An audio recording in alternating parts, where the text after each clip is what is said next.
So you've done this now. You've rolled out AI in your organization, and I'm sure you ran into a couple of mistakes along the way and fumbles. And even in your customers' perspective, what are you seeing out there where customers are kind of falling into a pit or making a mistake when they're rolling out AI into the support channel? So I would say that the first thing that we did, as we said, as I said, is assigning a project manager that was responsible of validating answers. I think that if you don't pave the way in the beginning, AI is going to make a lot of mistakes because he in the beginning it just tries based on the data that you feed him. But if you don't have someone that actually performs the relevant guardrails and validates the data pool answers and even formats it in the way that your organization sounds, because someone is more formal, someone is more going easy with the answers. And I think it's super important that you will have this person that actually validates everything and making sure that customers are that the AI answers according to what their customers need. Because I think that if a customer will get the wrong answer from AI in the beginning, he will just say, "Okay, I'm not going to play with it again. I want a person immediately."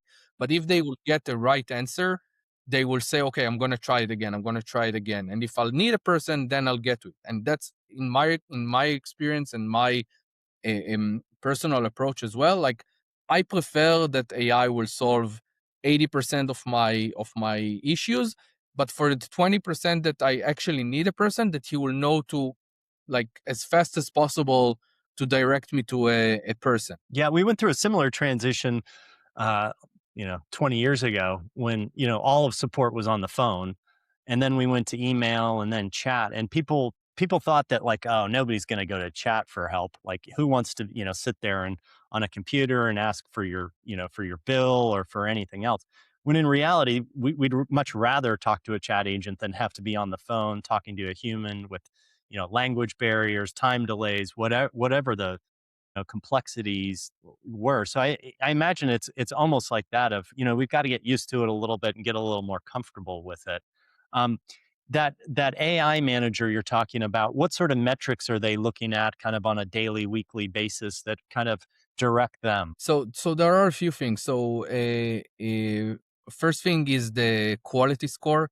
So in our system, every answer has a quality score that is based on the data pool, based on previous answers, and a lot of different metrics that we're taking into account. So her goal was to improve the overall quality score of the answers. So, for example, if in the beginning it was like 50% because I found something that sounds similar in one of the articles. Her goal was to say, okay, you need to look at article ABC to improve it to get to 90 or 100% in the quality score.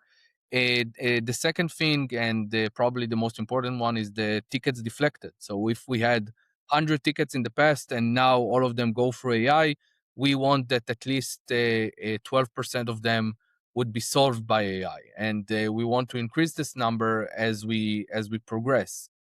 I think those were, and the other metrics are not directly related to AI, but they are a side effect of improving this. Because if in the past I had 100 tickets that came to my agents and each one of them took an hour to get to, now I only have 88 tickets because AI solved 12%.